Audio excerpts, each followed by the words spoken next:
وَلَقَدْ يَسَّرْنَا الْقُرْآنَ لِلذِّكْرِ، اور بے شک ہم نے قرآن کو نصیحت کے لیے آسان کر دیا ہے۔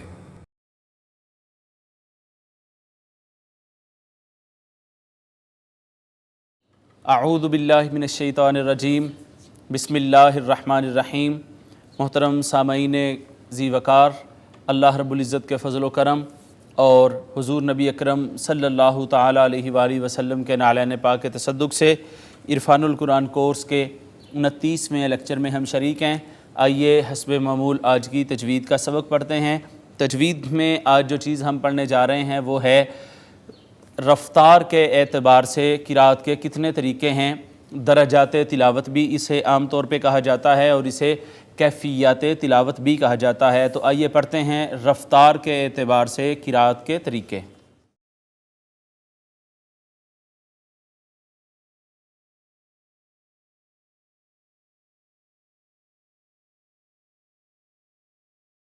جیسے میں نے عرض کیا کہ اس کو درجات تلاوت بھی کہتے ہیں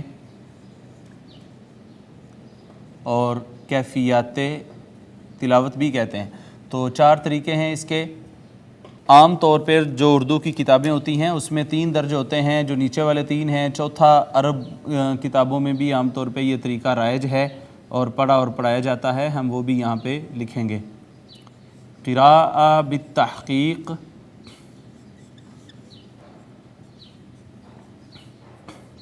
قراءہ بالترتیل، قراءہ بالتدویر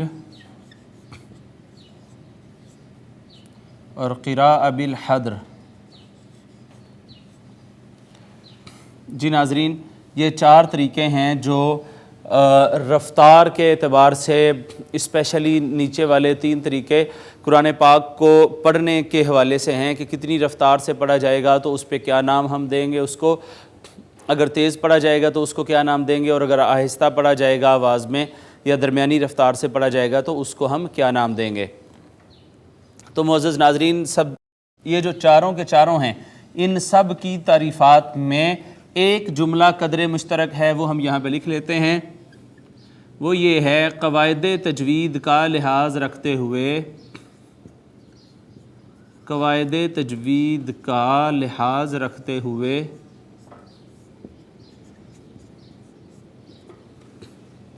تو ناظرین اکرام، یہ ایک جملہ ایسا ہے کہ جو تعریف میں قدر مشترک ہوگا۔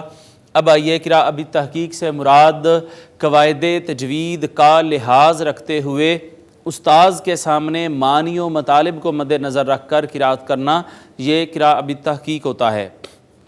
اب دیکھیں، آپ معنی و مطالب کو مد نظر رکھ رہے ہیں اور اس کے علاوہ آپ استاذ کو سبق سنا رہے ہیں، اس کو کہیں گے قراءہ بالتحقیق، لیکن اس میں قواعد تجوید کا لحاظ رکھنا ضروری ہے۔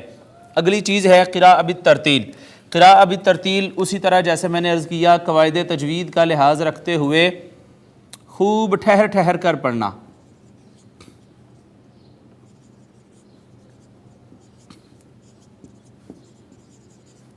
مثال کے طور پر جیسے پروگرام یا محافل کے شروع میں تلاوت کی جاتی ہے، اس کو ترتیل کہتے ہیں۔ پروگرام کے شروع میں قراءت، یہ ترتیل ہے۔ اس کے بعد آ جائیں تدویر پر۔ اسی طرح قواعد تجوید کا لحاظ رکھتے ہوئے درمیانی رفتار سے قراءت کرنا، قواعد تجوید کا لحاظ رکھتے ہوئے درمیانی رفتار سے قراءت کرنا۔ اس کی مثال ہے کہ فرض نمازوں میں جو ائمہ کرام قراءت کرتے ہیں، فرض نمازوں میں ائمہ کرام کی قراءت،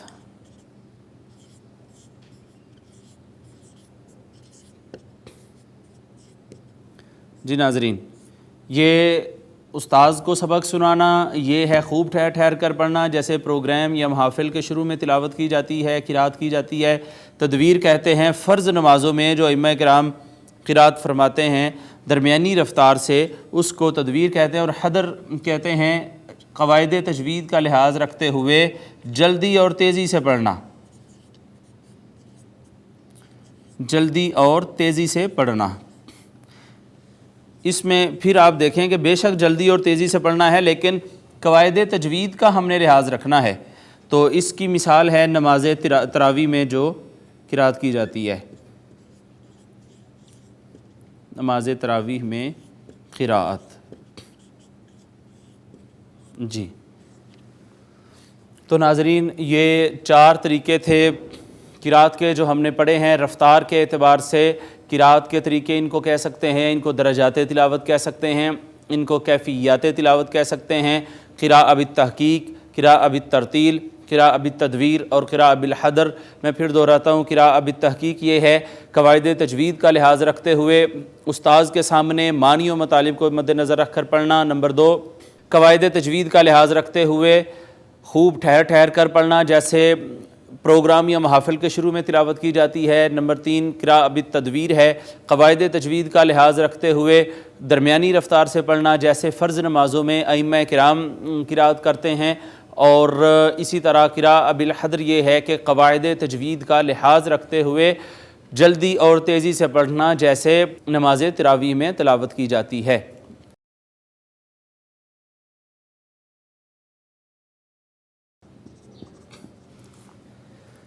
جی ناظرین، یہ آج کا ہمارا سبق ہے، مختصر سا سبق ہے۔ آئیں پہلے اس کا تلفظ صحیح کرتے ہیں، اس کی تجوید کو پڑھتے ہوئے پھر اس کا کریں گے لفظی ترجمہ۔ اعوذ باللہ من الشیطان الرجیم، بسم اللہ الرحمن الرحیم۔ فبدل الذین ظلموا، ناظرین یہ یا ما قبل اس کا مکسور ہے، یہ یا مدہ ہو گئی، اور واو کا ما قبل مدموم ہے، یہ واو مدہ۔ قولا غیر الذی قیل لہم، یہاں پہ دیکھیں واو کا ما قبل مفتوح ہے، یہ واو لین، اس کے بعد نون تنوین کا ما بعد حرف اظہار، یہاں پہ ہم اظہار کریں گے، پھر یا کا ما قبل مفتوح یا لین، اور پھر یا ساکن ما قبل مکسور اس کا یا مدہ ہے، پھر یہ بھی یا مدہ ہے، اور یہ میم ساکن اظہار شفوی ہے۔ فَأَنزَلْنَا عَلَى الَّذِينَ ظَلَمُوا، یہاں پہ ناظرین نون ساکن پہ ہم کریں گے اخفا، پھر الف مدہ ہے، پھر یہ یا مدہ ہے، اور یہ واو مدہ آ گئی۔ رِجْزًا مِّنَ السَّمَاءِ بِمَا كَانُوا يَفْسُقُونَ۔ جی ناظرین، جیم حروف قلقلہ میں سے ساکن آئی ہے، اس پہ ہم نے کیا قلقلہ۔ میم حروف یرملون میں سے ہم نے کہا کہ یرملون میں سے کسی بھی حرف پہ شد آ جائے فوری ما قبل دیکھیں نون ساکن یا نون تنوین ہوگا۔ نون تنوین کا ادغام ہو گیا میم میں، ادغام بالغنہ ہے، اس کے بعد یہ مد متصل ہے، یہ الف مدہ، یہ بھی الف مدہ، یہ واو مدہ، اور یہ بھی واو مدہ ہے۔ اب آئے ناظرین اس کا ہم آج کے سبق کا ترجمہ کرتے ہیں۔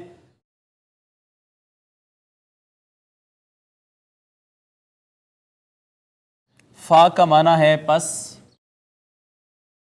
بدلا اگر آپ دیکھیں تو اس کے شروع میں کوئی علامت مضارع نہیں ہے، فعل ماضی ہے، پہلا ہی صیغہ ہے واحد مذکر غائب کا، پس اس نے بدل دیا، اس نے بدل دیا، کس نے؟ الذین، یہ اسم موصولہ ہے، جمع مذکر کا صیغہ ہے، الذی، اللذانی، الذین، ان سب نے، جنہوں نے، ظلموا، پھر فعل ماضی جمع مذکر غائب، ظلم، ظلما، ظلموا، جنہوں نے ظلم کیا۔ اب سوال یہ پیدا ہوتا ہے کہ بدل الذین ظلموا، الذین بھی جمع کا صیغہ، ظلموا بھی جمع کا صیغہ، بات جمع کی ہو رہی ہے، صیغہ شروع میں آیا ہے واحد کا، بدلو ہونا چاہیے تھا کہ فبدلوا الذین، لیکن ایسا نہیں ہے، اس وجہ سے ناظرین کہ یہ ایک گرامر کا قاعدہ ہے، اور یاد رکھیں جب فعل شروع میں آئے گا تو وہ واحد آئے گا، جب بھی فعل شروع میں آتا ہے وہ واحد آتا ہے۔ فبدل الذین ظلموا، پس بدل دیا ان لوگوں نے ظلم کیا، قولاً بات کو، قول کو، غیر دوسری سے، حروف نفی 7 ہیں، لا، ما، لم، لن، غیر، لیس، لیست، وہ ہم انشاءاللہ آئندہ آنے والے اسباق میں سے لکھیں گے۔ غیر کا مطلب ہوتا ہے دوسرا، دوسرے سے، الذی، پھر اس میں موصولہ واحد مذکر کا ہے، اس کا معنی ہے جو کہ، قیلا فعل ماضی مجہول، واحد مذکر غائب کا صیغہ ہے، کہا گیا تھا۔ لہم لام زبر لا اور لام زیر لی کا ترجمہ ہم کرتے ہیں لیے کے لیے واسطے، ہم اس میں ضمیر جمع مذکر غائب کا صیغہ، لیے ان کے یا واسطے ان کے، یعنی انہوں نے اس بات کو بدل دیا دوسری بات سے جو کہ کہی گئی تھی ان کو۔ فا کا معنی ہے پس، انزلنا فعل ماضی، نون الف نا نے ہمیں بتایا کہ یہ جمع متکلم کا صیغہ ہے، پس نازل کیا ہم نے۔ علا کا معنی ہوتا ہے پر یا اوپر، پس نازل کیا ہم نے اوپر، الذین پھر اس میں موصولہ جمع مذکر غائب کا، ان پر جنہوں نے ظلموا ظلم کیا تھا، پس جنہوں نے ظلم کیا تھا ان پر ہم نے نازل کیا رجزن عذاب، سخت عذاب۔ من کا معنی ہے سے، السماء آسمانوں سے، ہم نے آسمانوں سے ان پر سخت عذاب نازل کیا۔ ناظرین یہ بات یاد رکھ لیں کہ جب کبھی کسی عذاب کی بات ہوتی ہے، کسی وعید کی بات ہوتی ہے، تو اس کے بعد جو باب بولا جاتا ہے وہ عام طور پہ بعض سببیہ ہوتا ہے، وہ سبب بیان کرنے کے لیے آتا ہے کہ کیوں ان کو عذاب دیا گیا، کیوں ان کو اس وعید میں مبتلا کر دیا گیا، کیوں ان کو وہ سزا دی گئی۔ تو وہ جو بعد میں عام طور پہ با آتی ہے وہ با سببیہ ہوتی ہے، ریزن بیان کرتی ہے۔ جیسے یہاں پہ با کا مطلب ویسے تو ہوتا ہے ساتھ، لیکن یہاں ہم ترجمہ کریں گے اس وجہ سے یا اس سبب سے کہ کانو فعل ماضی ہے جمع مذکر غائب، وہ سب تھے۔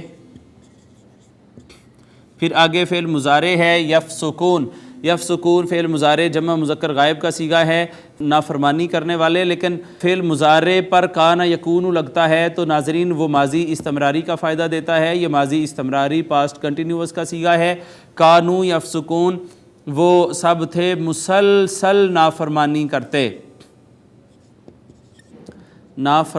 کرتے۔ یہ اس وجہ سے عذاب اتارا گیا ان پر سخت عذاب کہ وہ مسلسل نافرمانیاں کیا کرتے تھے۔ یہ ناظرین آج کا ہمارا لفظی ترجمہ ہے۔ آئیں اس کا باب محاورہ ترجمہ کرنے کے بعد اس کی مختصر سی تفسیر کرتے ہیں، اس کے بعد پھر آج کا گرامر کا سبق ہوگا۔ ناظرین بغیر متن کے میں آج کا ترجمہ پڑھتا ہوں۔ پھر ان ظالموں نے اس قول کو بدل دیا ایک اور کلمہ سے جو ان سے کہا گیا تھا، سو ہم نے اتار دی ان ظالموں پر آسمان سے سخت آفت، اس وجہ سے کہ وہ حکم عدولی کر رہے تھے۔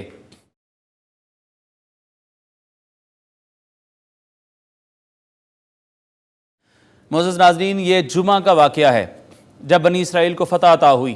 گزشتہ سبق میں ہم پڑھ چکے کہ ان سے کہا گیا تھا کہ جب ایک تو تم دروازے سے داخل ہونا، پھر سجدن سجدہ کی حالت میں داخل ہونا، اور تیسری بات یہ کہ حطتن کہنا، اللہ سے بخشش مانگنا، مغفرت طلب کرنا۔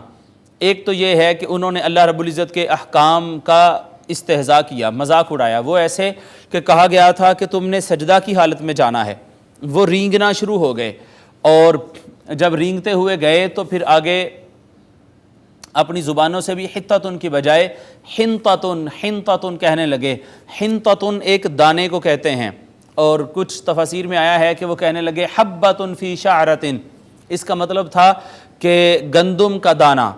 تو وہ استہزاءً اس بات کو گندم اور گندم کا دانہ اور اناج یہ پکارنے لگے، حطتن کی بجائے انہوں نے اللہ رب العزت کے فرمان کا مذاق اڑانا شروع کر دیا۔ تو اللہ رب العزت نے فرمایا انزلنا علی الذین ظلموا، پس جن لوگوں نے یہ ظلم کیا، رجزا من السماء، ہم نے ان لوگوں پر آسمانوں سے سخت آفت بھیج دی۔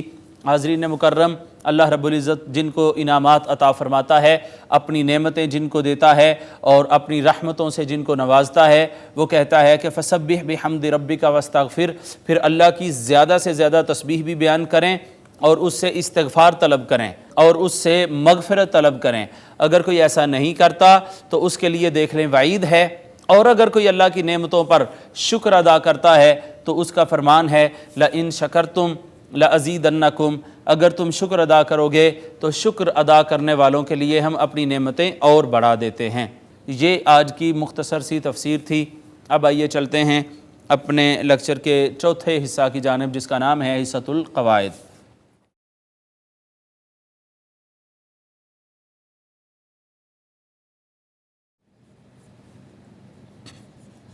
ناظرین، قواعد میں آپ کو پتہ ہے گزشتہ سبق میں ہم نے فعل امر پڑھا تھا۔ آج فعل امر کی گردان کی دہرائی ہے۔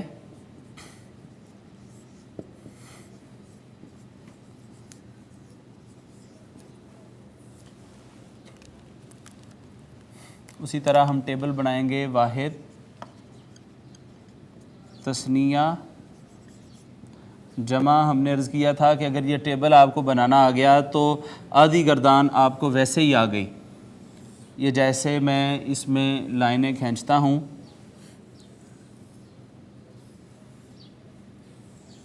آپ اس کو اگر توجہ سے کبھی دیکھ کے تو ٹیبل بنانا سیکھیں۔ 3 مذکر کے، 3 مؤنث کے، یہ 6 غائب کے صیغے ہو جاتے ہیں۔ اگلے 3 مذکر اور 3 مؤنث کے حاضر یا مخاطب کے صیغے، اور آخر میں ہوتے ہیں 2 متکلم کے صیغے۔ اس میں ناظرین جیسے ہم نے کہا تھا کہ فعل امر فعل مضارع سے بنتا ہے، شروع کے 6 صیغوں سے میں لام امر لگایا جاتا ہے اور آخری 2 متکلم کے صیغوں میں۔ درمیان والے جو 6 ہوتے ہیں وہ لام امر کے بغیر حمزہ وصلی یا بغیر حمزہ وصلی کے بنتے ہیں۔ صرف فعل امر کی آج ہم گردان کرتے ہیں۔ ینصرو سے کر لیتے ہیں، لینصر،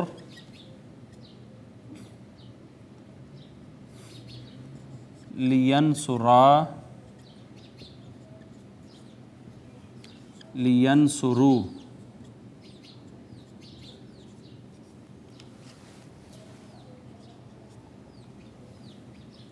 لتنصر، لتنصرا، لینصرنا۔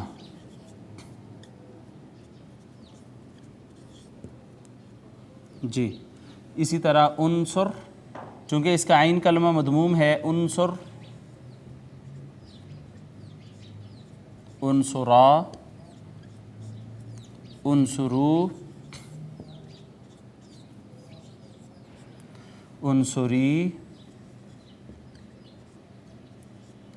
انصرا، انصرنا، لانصر۔ یہاں پہ پھر لام امر واپس آ جاتا ہے، اور لننصر۔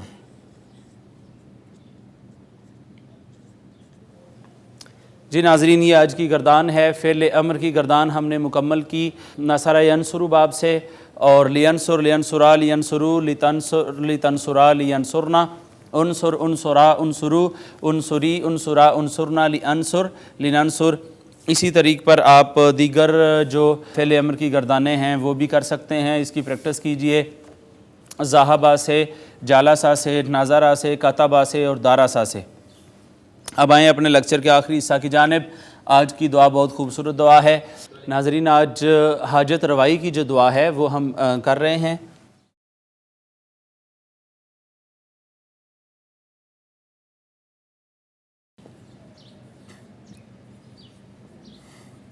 اللہم انی اسألک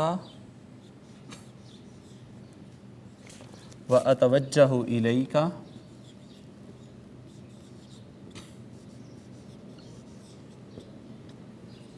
بنبیک محمد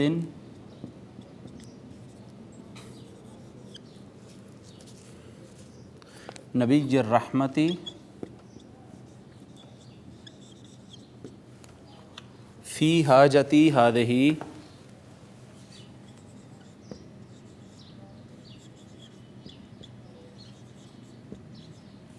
لتقضی لی، لتقضی لی فشفعہ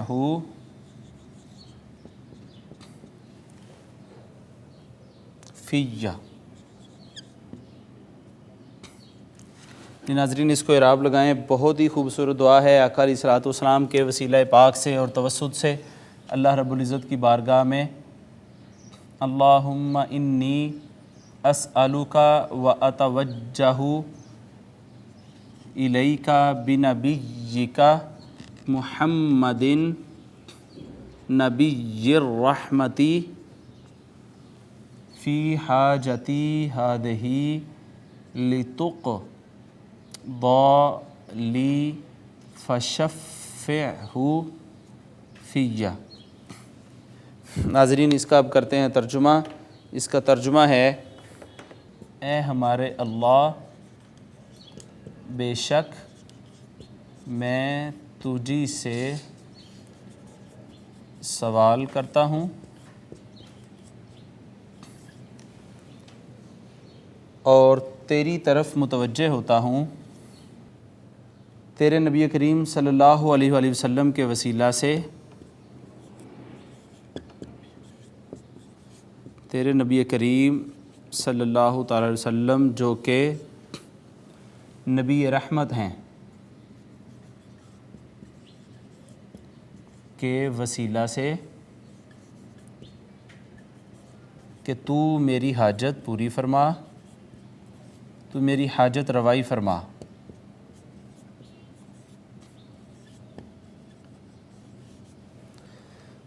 اور حضور صلی اللہ علیہ وآلہ وسلم کو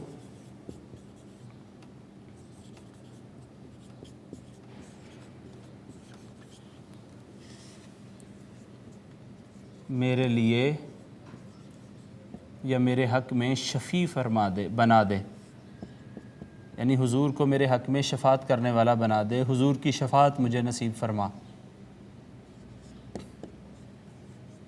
جی، یہ ناظرین ہماری حاجت روائی کے لیے آج کی دعا تھی جو ہم نے مکمل کی ہے۔ اللہم انی اسألک و اتوجہ الیک بنبیک محمد نبی الرحمتی فی حاجتی ہذہ لتقضی لی فشفعہ فی۔ تو ناظرین اسی کے ساتھ ہی ہمارا 29واں لیکچر مکمل ہوا چاہتا ہے۔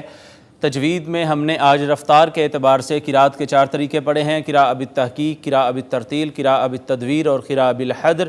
اس کے بعد گرامر میں جا کے ہم نے فعل امر کی گردان کی آج دہرائی کی ہے، اور اینڈ پہ حاجت روائی کی جو دعا ہے وہ پڑھنے اور یاد کرنے کی کوشش کی ہے۔ اللہ رب العزت ہمیں قرآن پاک کے علوم کو سیکھنے اور ان پر عمل کرنے کی توفیق مرحمت فرمائے۔ وما علی الا البلاغ۔ لا إله إلا هو الرحمن الرحيم الملك القدوس السلام المؤمن المهيمن العزيز الجبار المتكبر الخالق البارئ المصور الغفار القهار الوهاب۔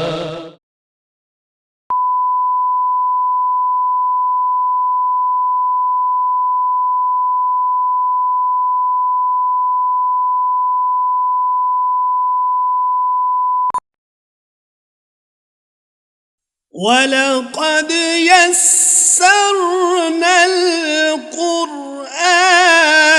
لِلذِّكْرِ، اور بے شک ہم نے قرآن کو نصیحت کے لیے آسان کر دیا ہے۔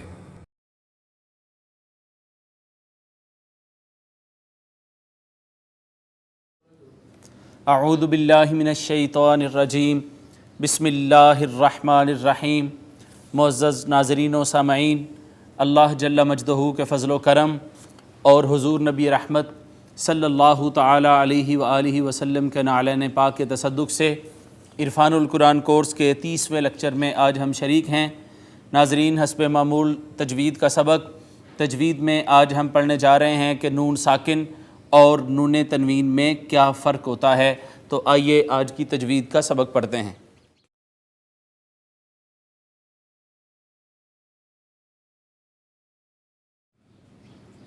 4 طرح کا فرق ہے ناظرین نون ساکن اور نون تنوین میں۔ پہلا ہے کہ نون ساکن، یہ والا جو نون ہوتا ہے سکون والا، پڑھا بھی جاتا ہے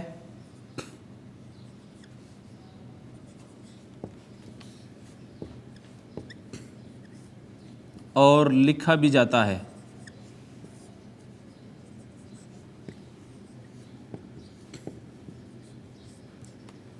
جبکہ نون تنوین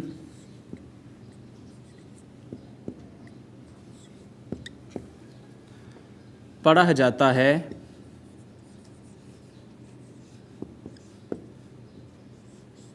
لکھا نہیں جاتا۔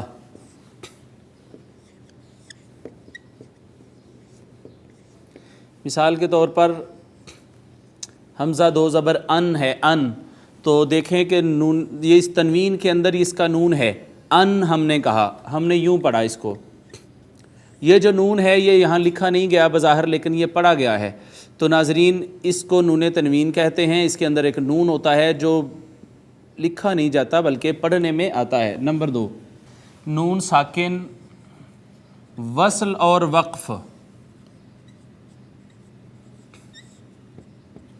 دونوں حالتوں میں قائم رہتا ہے، جبکہ نون تنوین،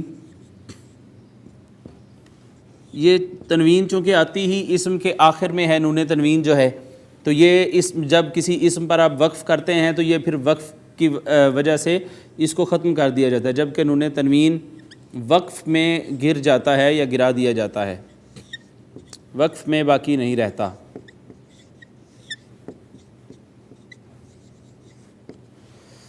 تیسرا جو ان میں فرق ہے ناظرین کہ نون ساکن اسم، فعل اور حرف تینوں میں آ سکتا ہے،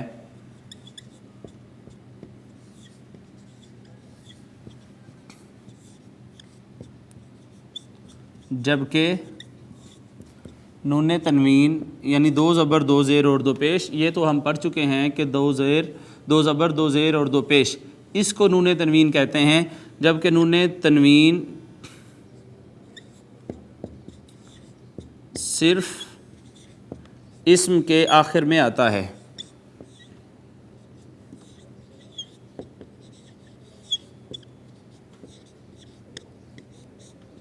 جی، آخری فرق یہ ہے کہ نون ساکن فا کلمہ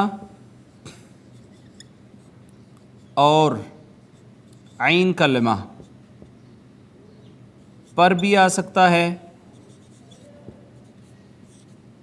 یا آتا ہے، جبکہ نون تنوین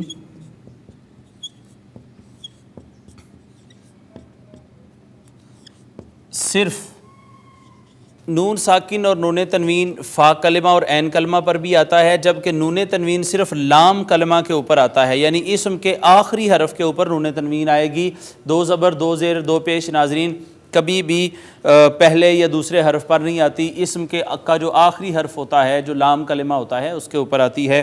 تو نون ساکن اور نون تنوین کے 4 فرق ہم نے پڑھے۔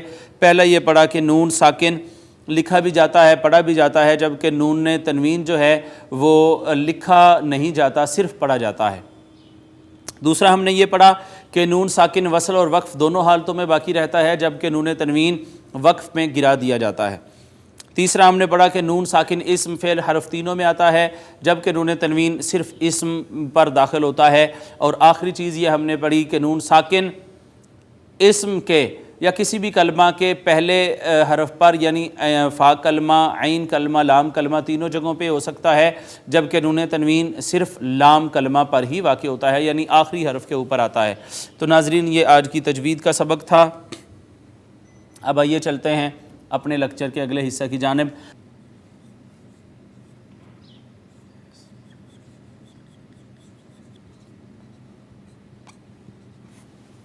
جی ناظرین، آج کا سبق ہم لکھ چکے، آئیے اس کا تلفظ بہتر کرتے ہیں اور اس کے بعد پھر ہم انشاءاللہ اس کا کریں گے ترجمہ۔ اعوذ باللہ من الشیطان الرجیم، بسم اللہ الرحمن الرحیم۔ وَإِذِ اسْتَسْقَىٰ مُوسَىٰ لِقَوْمِهِ، یہاں ناظرین آپ دیکھیں کہ الف المقصورہ، یہ بھی الف المقصورہ، ایسی کھڑی زبر جو کسی لفظ کے آخری حرف پہ آئے اس کو ہم الف المقصورہ کہتے ہیں۔ یہ واو کا ما قبل مفتوح تھا تو واو لین، یہ یا المدیہ الصغیرہ ہے۔ فَقُلْنَا اضْرِب بِّعَصَاكَ الْحَجَرَ فانفجرت منه 12 عینا۔ ناظرین یہاں دیکھیں نضرب بعصاک الحجر، دو با ہیں، یہ ادغام متماثلین ہے، دو ہم نام ہم شکل حروف اکٹھے آئے تھے، پہلا ساکن دوسرا متحرک تھا، پہلے کو دوسرے میں مدغم کر دیا ہے، ضم کر دیا ہے، اس کو ادغام متماثلین ہم نے پڑھا ہوا ہے۔ اس کے بعد الف مدہ، یہاں ناظرین را ساکن ہے، ما قبل مفتوح ہے، را پر کر کے پڑھی جائے گی، نون ساکن پہ ہم اخفا کریں گے، یہاں نون ساکن کے بعد چونکہ حرف اظہار ہا آ گیا، یہاں نون ساکن پہ اظہار ہوگا، یہ پھر الف مدہ ہے، اور یہ یا کا ما قبل مفتوح یائے لین، اور اس کے بعد ناظرین عینا قد علم کل اناس مشربہم، یہاں پہ ناظرین ہم نے کیا ہے اخفا، دال پہ کیا ہے کلکلا، الف مدہ ہے، اور آپ نے دیکھا کہ میم مشدد تھی، میم مشدد میم یرملون میں سے، ما قبل دیکھا تو نون تنوین ادغام بالغنہ، را کو پر کر کے پڑھیں گے، میم ساکن پہ اظہار شفوی ہوا، کلوا واشربوا من رزق اللہ ولا تعثوا فی الارض مفسدین، یہ واو مدہ ہے۔ اس کے بعد را کو پر پڑھیں گے، یہ پھر واو مدہ ہے، پھر را مشدد تھی یرملون میں سے، ما قبل نون ساکن ادغام بلا غنہ ہو گیا۔ اس کے بعد ناظرین اس میں جلالت کا ما قبل آپ دیکھیں مکسور ہے، لہٰذا اس کو مرقق یعنی باریک کر کے پڑھیں گے، اس کو الف المدیہ صغیرہ کہتے ہیں، الف مدہ ہے، واو لین ہے، پھر را ساکن ما قبل مفتوح را کو پر کریں گے، اور یا ما قبل مکسور ہے، یہ یائے مدہ ہو گئی۔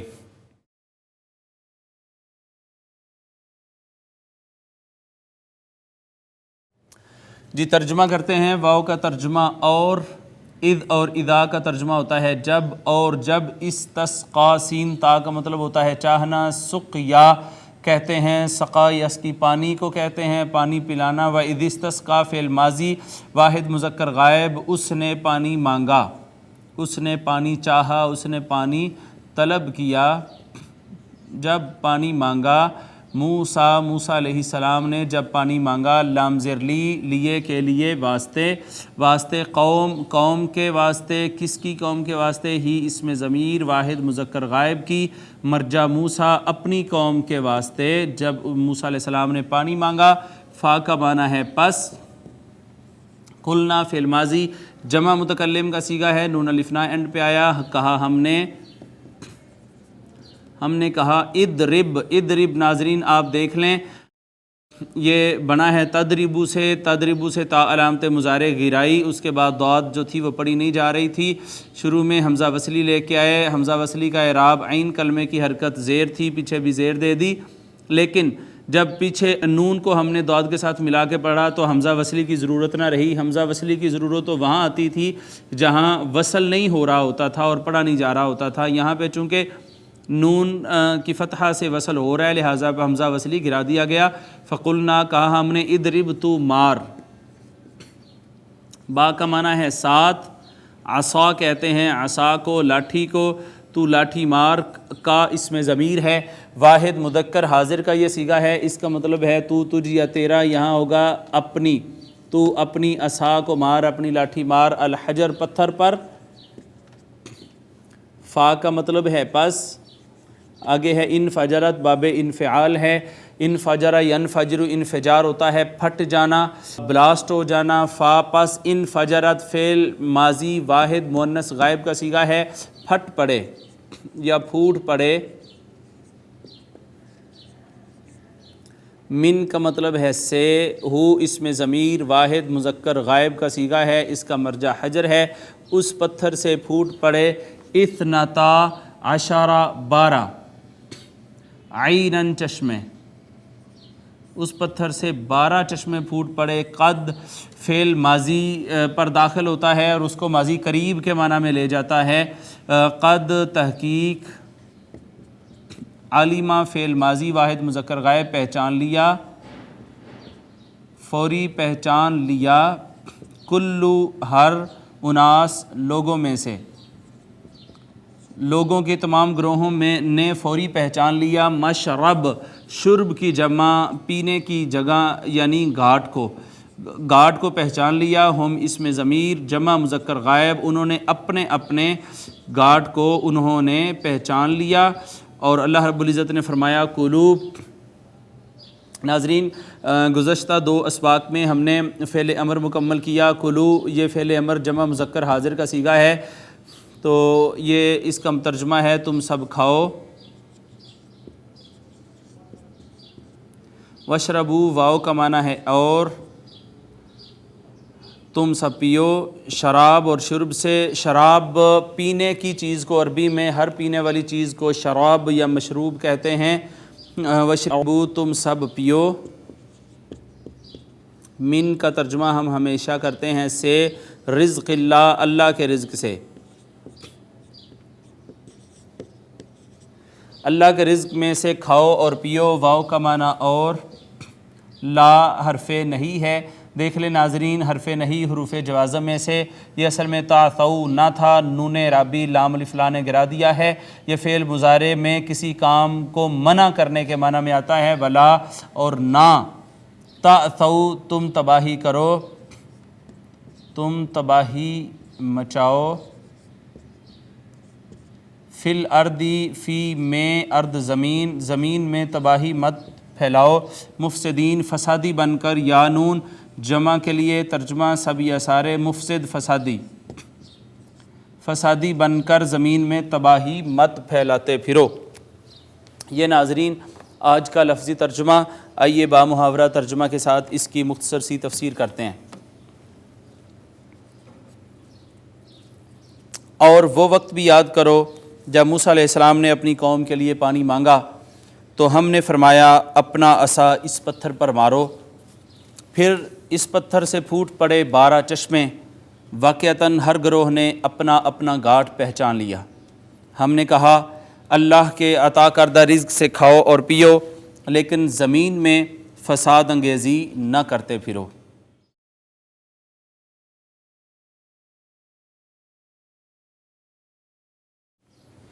ناظرین میدان طیہ میں بنی اسرائیل ہیں، اور بنی اسرائیل بے آب و گیان جگہ ہے، پانی کی شدت سے پیاس محسوس کرتے ہیں۔ سیدنا موسیٰ علیہ السلام کے پاس آتے ہیں اور موسیٰ علیہ السلام اللہ رب العزت سے پانی طلب فرماتے ہیں، پانی کے سلسلے میں سوال کرتے ہیں، تو اللہ رب العزت نے فرمایا موسیٰ اپنا عصا اس پتھر پر مارو۔ سیدنا موسیٰ علیہ السلام اپنا عصا اس پتھر پر مارتے ہیں، تو اس پتھر میں جیسے ہم نے اس دن گزشتہ سبق میں پڑھا تھا کہ اللہ رب العزت نے ان کے لیے پانی میں 12 راستے بنا دیے تھے، اس وجہ سے کہ وہ بنی اسرائیل 12 مختلف قبائل پر مشتمل تھے، 12 ان کے لیے راستے نکال دیے گئے۔ یہاں بھی 4 کونوں والا پتھر تھا، اس پتھر پر جب حضرت موسیٰ علیہ السلام اپنا عصا مارتے ہیں تو پتھر میں سے 12 چشمے نکل جاتے ہیں۔ ہر جو قبیلہ ہے وہ اپنا گھاٹ پہچان لیتا ہے، اپنا مشرب پہچان لیتا ہے، وہاں سے پانی کا حصول کرتا ہے۔ ناظرین تفسیر ضیاء القرآن میں ہے کہ آج بھی یہ چٹان، یہ پتھر جو ہے جزیرہ نمائے سینا میں موجود ہے، 10 اور 15 فٹ کے درمیان یہ بلند ہے اور آگے کی طرف خمیدہ ہے۔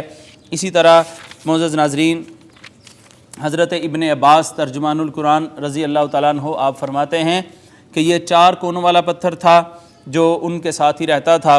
یہ پتھر بیل کے سر جتنا تھا، اس کو حسب ضرورت عصا مارتے، پانی نکلنا شروع ہو جاتا، وہ لوگ اپنی ضرورت کا پانی لے لیتے، جب ان کی ضرورت ختم ہوتی اس پر دوبارہ عصا مارا جاتا تو پانی بند ہو جاتا، اسی پتھر کو اٹھا کے رکھ لیتے اپنے ساتھ، جہاں چلتے جہاں جاتے پانی کی ضرورت پڑتی تو اسی طریقے سے اس سے پانی کا حصول کرتے۔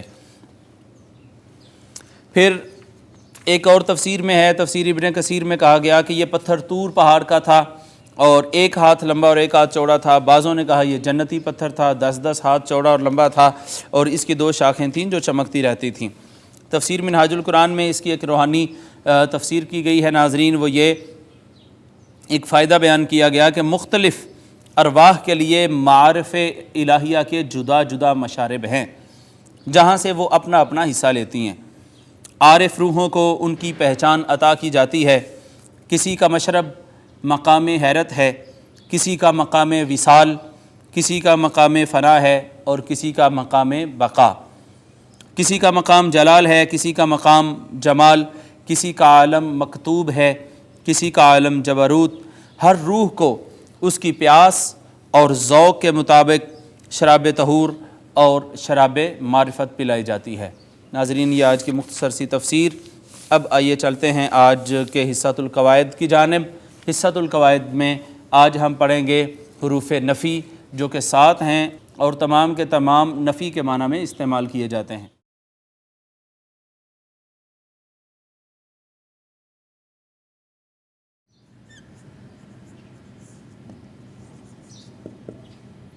تعداد میں یہ حروف 7 ہیں: لا، ما، لم، لن، غیر، لیسا، مذکر کے لیے لیسا اور مؤنث کے لیے لیست۔ جی ناظرین، یہ 7 وہ حروف ہیں جن میں تمام کا تمام کا معنی، ان سب کا معنی نفی میں ہے، نہیں، نہیں، نہیں، اور اس طرح کر کے۔ لیکن اس کا استعمال مختلف جگہوں پہ ہوتا ہے، کئی صرف ماضی کے لیے آتے ہیں، کئی مضارع کے لیے آتے ہیں، کچھ آتے ہیں جو ماضی مضارع میں مختلف قسم کی تبدیلیاں پیدا کرتے ہیں، وہ ہم نے کچھ نہ کچھ تغیرات مضارع میں پڑھا ہے۔ بہرحال یہ 7 کے 7 حروف ایسے ہیں کہ جو نفی کا معنی دیتے ہیں۔ لا کا بھی معنی نہیں، ما اگر نافیہ ہو تو معنی نہیں، لام حروف جوازم میں سے فعل مضارع کو ماضی منفی میں لے جاتا ہے، لن حروف نواسب میں سے یہ بھی ہرگز نہیں نفی تاکید کا معنی پیدا کرتا ہے، غیر کا معنی بھی نہیں۔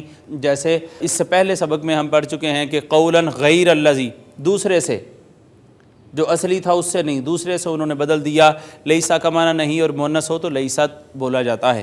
یہ آج کے 7 حروف ہیں، حروف نفی، جو ہم نے پڑھے ہیں۔ اب آئیے چلتے ہیں اپنے آج کے سبق کے آخری حصہ کی جانب، جس کا نام ہے حصۃ الدعا، اور آج کی دعا پڑھتے ہیں۔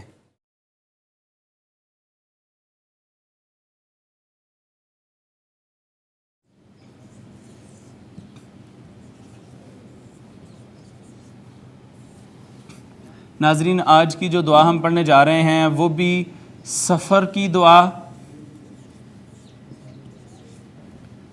پلس اگر آپ لفٹ پہ بیٹھے ہیں اور لفٹ پر چڑھ رہے ہیں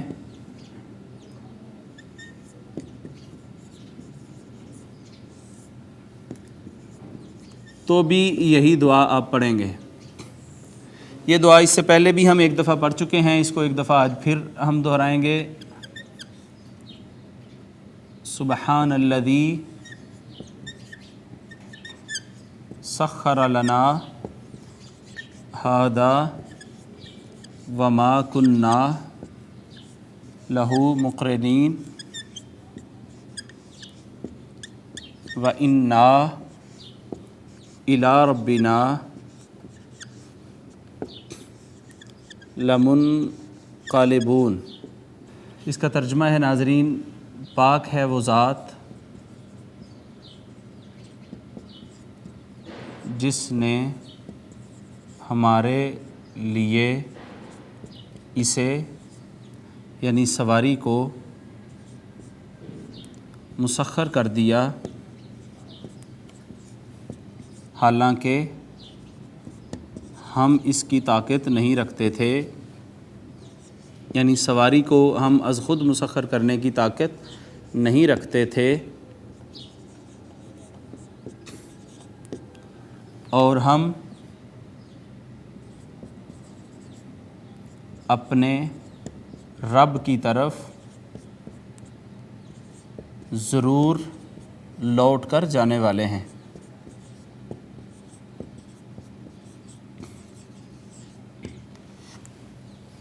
ناظرین، یہ آج کی دعا تھی جو ہم سفر میں جاتے وقت بھی پڑھتے ہیں، سواری پر چڑھتے وقت بھی پڑھتے ہیں، اور ہم نے کہا کہ اگر آپ آج کل لفٹ میں بیٹھتے ہیں اور لفٹ میں سفر کرتے ہیں اوپر چڑھنے کے لیے تو اس میں بھی آپ یہی دعا مانگیں گے۔